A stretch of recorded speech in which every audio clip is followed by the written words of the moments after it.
What if I told you? The more you try to control your thoughts, the more power you sometimes give them. You replay the conversation. You imagine what could go wrong. You think about the message you sent 3 hours ago. You wonder what people think about you. You worry about money, your career, your relationship, your future. And then, just when you think you've finally solved one problem, your brain creates another. You call it thinking. But sometimes, you're not thinking. You're mentally suffering through a future that hasn't happened yet. And the Stoics had a brutal answer for this. They didn't try to eliminate every negative thought.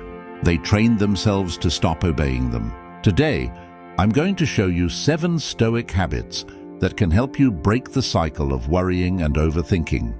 But the 7th habit is the one most people completely misunderstand, because it doesn't tell you how to think less. It teaches you how to become the kind of person who doesn't need certainty before taking action. And once you understand that, the way you look at your problems changes completely. Habit 1. Separate what you control from what you don't. Nearly every anxious thought begins with the same mistake. You're trying to control something that was never yours to control. Think about it. Can you control whether someone likes you? No. Can you control what someone says about you? No. Can you control whether your company restructures? No. Can you control the economy? No. Can you control whether someone replies to your message? No. But your brain keeps trying, and that's where anxiety begins.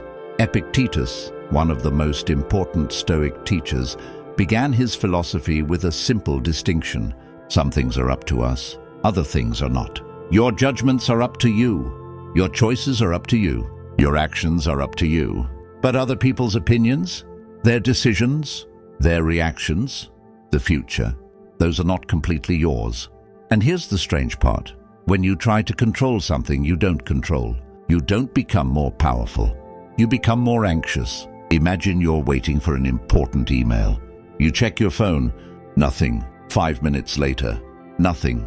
You check again, still nothing. Now your brain starts creating a story. Maybe they don't like me. Maybe I made a mistake. Maybe I lost the opportunity. Nothing actually happened, but inside your mind, you've already experienced the disaster. This is why the first Stoic habit is simple. Ask yourself, is this within my control? If the answer is no, stop spending your mental energy trying to command it.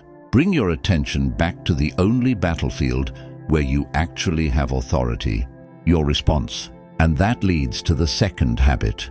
Because knowing what you control isn't enough. You also need to change what you expect from life. Habit 2. Expect life to be difficult. This sounds depressing, but it's actually incredibly freeing. Most people aren't anxious simply because life is difficult. They're anxious because they believe life shouldn't be difficult. You expect people to be reasonable. They aren't always. You expect your plans to work. They won't always. You expect your career to move upward. It won't always. You expect your body to remain healthy. It won't forever. You expect people you love to stay exactly the same. They won't. And every time reality violates your expectations, your brain says, this isn't supposed to happen. The Stoics had a different approach. They practiced preparing themselves mentally for difficulty. Seneca called this a form of premeditation of adversity, not because he wanted to live negatively, but because surprise makes suffering worse.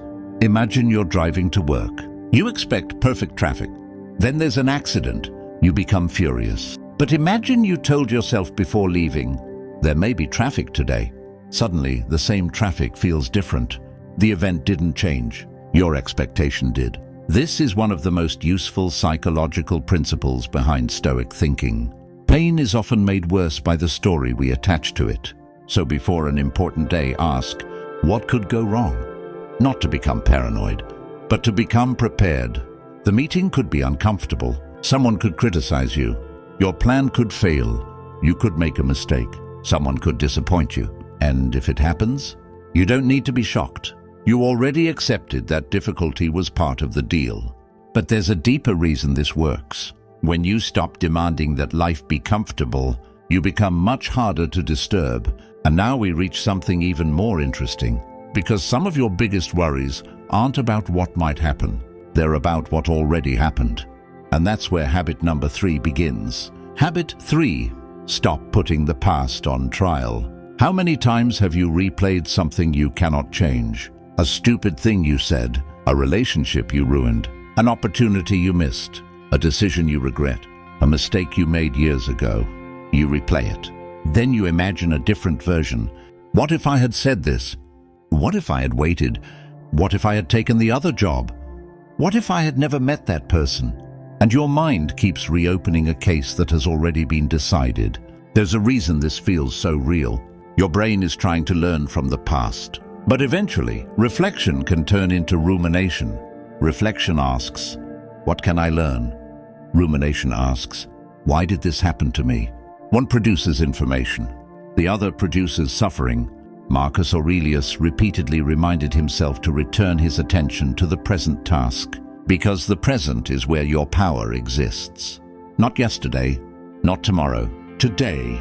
There is a beautiful story about the Stoic tradition's emphasis on simplicity and self-mastery. Before becoming one of the most influential philosophers of the ancient world, Zeno of Citium experienced a devastating shipwreck. According to later accounts, he lost his cargo and livelihood. But instead of allowing the event to destroy him, he eventually interpreted the loss as a redirection toward philosophy. Whether every detail of the story is historically exact is less important than the lesson the Stoic tradition preserved. Sometimes the thing you call a disaster becomes the doorway to a different life. You don't need to love your past. You don't need to pretend your mistakes were good. Learn from them. Take responsibility. Repair what can be repaired. Then stop putting yesterday on trial. Ask one question. What can I do with today? That's it. And that brings us to habit number 4, because sometimes the reason you're overthinking isn't because your problem is huge. It's because you're giving it too much attention. Habit 4, control your attention. Your attention is one of the most valuable things you own, and modern life is designed to steal it. Notifications, social media, news, emails, messages, short videos, opinions, arguments. Everyone wants a piece of your mind. And then we wonder why we're exhausted. You can't have a peaceful mind if you constantly feed it chaos. The Stoics understood attention long before smartphones existed. Marcus Aurelius repeatedly reminded himself to return to the task directly in front of him. Not everything deserves a reaction. Not every opinion deserves your attention. Not every problem deserves an hour of your day. Here's a simple rule. If you can't control it, don't repeatedly consume it. Think about someone arguing with strangers online. They read a comment. They become angry. They reply. Someone responds. They reply again. 20 minutes later, they've accomplished nothing, but they've spent 20 minutes emotionally living inside another person's mind. Why? Because they gave their attention away, and attention creates emotional reality. What you repeatedly look at, you repeatedly think about. What you repeatedly think about begins to shape how you feel, and how you feel influences how you act. So protecting your attention isn't just productivity, it's emotional discipline. Try this. When you catch yourself spiraling, don't immediately ask, how do I solve this? Ask, why am I still giving this my attention?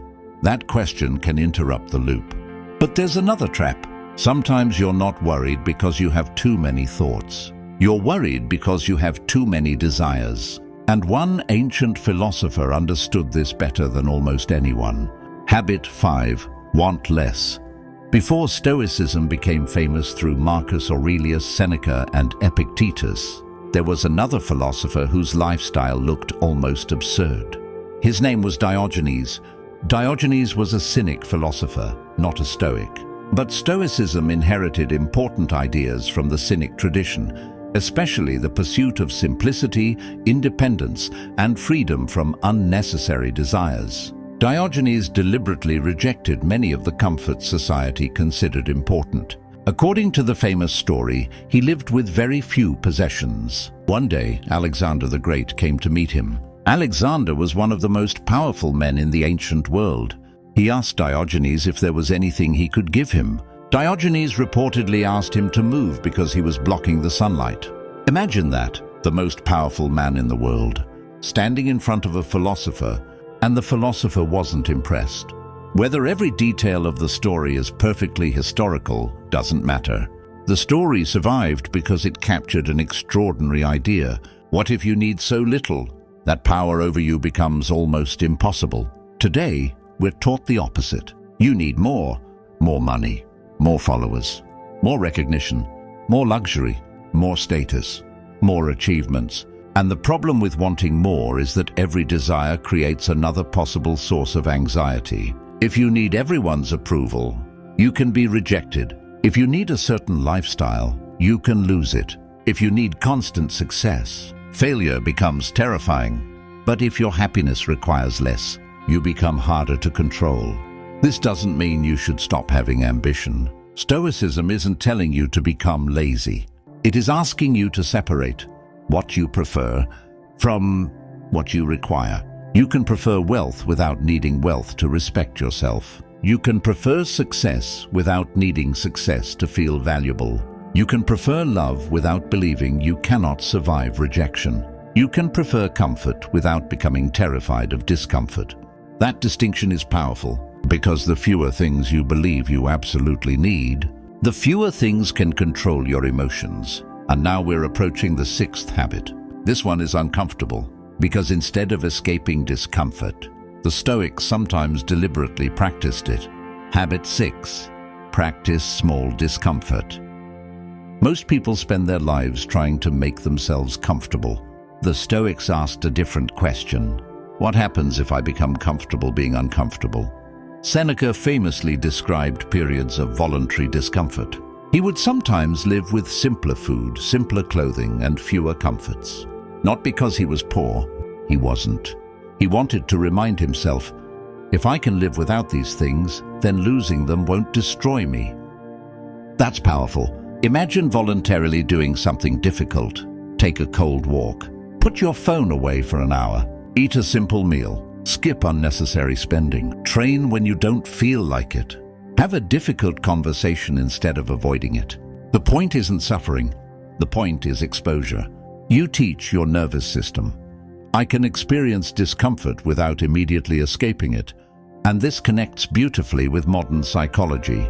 Avoidance often gives you immediate relief. But that relief can teach your brain that thing was dangerous. So you avoid it again, and the cycle becomes stronger. You don't become less afraid. You become more dependent on avoidance. Stoic practice breaks that pattern. You deliberately experience small amounts of discomfort. You discover, I'm okay. And then something strange happens. The thing you feared becomes less powerful. You realize, I don't need everything to feel comfortable before I can move. And that's a huge psychological advantage. But there's still one final problem. Even if you control your attention, even if you accept discomfort, even if you stop obsessing over the past, you can still become trapped by one thing: uncertainty. And this is where the final habit changes everything. Habit 7. Stop demanding certainty. This may be the hardest Stoic habit of all. Stop demanding certainty before you act. Think about how much of modern anxiety comes from trying to know the future. Will I be successful? Will they stay? Will I lose my job? Will this investment work? Will people accept me? Will everything be okay? Your brain thinks that if it can predict the future, it can finally relax. But the future doesn't make that promise. And that's why overthinking can become endless. You ask one question, your brain gives you 5 possibilities. You analyze them, then you discover 10 more. You research, you compare, you imagine, you prepare, and eventually you're exhausted. But you still haven't acted. This is where Stoicism becomes incredibly practical. The Stoic doesn't need certainty. The Stoic needs a principle, a direction, a next action.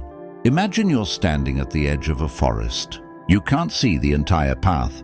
You can only see the next few meters. Most people refuse to move because they want to see the entire road. But that's not how life works. You don't get the entire map. You get the next step. So ask, what is the next thing within my control? Not, how will everything turn out? Not, will I succeed? Not, will everyone approve? Just, what is the next right action? Then do it. Because courage isn't knowing everything will work out. Courage is acting responsibly while knowing it might not. And this is the final lesson behind all 7 habits. The Stoics weren't trying to build people who never worried. They were building people who could worry without being controlled by worry. They could feel fear without obeying fear. They could experience loss without losing themselves. They could face uncertainty without demanding that the universe give them guarantees. And maybe that's what you need too. Not a perfectly quiet mind, a stronger relationship with your mind. So let's bring all 7 habits together. Number 1, separate what you control from what you don't. If it's outside your control, stop trying to command it. Number 2, expect life to be difficult. Don't treat every obstacle as evidence that something has gone wrong. Difficulty is part of the deal. Number 3, stop putting the past on trial. Learn the lesson, then return to the present. Number 4, protect your attention. Not everything deserves access to your mind. Number 5, want less. The fewer things you need to be okay, the fewer things can control you. Number 6, practice small discomfort. Teach yourself that discomfort is something you can experience without immediately escaping. And number 7, stop demanding certainty. You don't need to know exactly how your life will turn out. You need to know what the next right action is. Because here's the truth nobody wants to hear. You may never completely stop worrying. You may never completely silence your thoughts. And you don't need to. The goal isn't to become a person who never feels anxiety. The goal is to become a person who doesn't surrender their life to it. You can have the thought without becoming the thought. You can feel fear without letting fear make your decisions. You can face uncertainty without spending your entire life trying to eliminate it. The next time your mind starts racing, pause, take a breath, and ask yourself, is this within my control? If it is, act. If it isn't, release it. Then return to the present. Because you don't need to control the entire future to have peace today.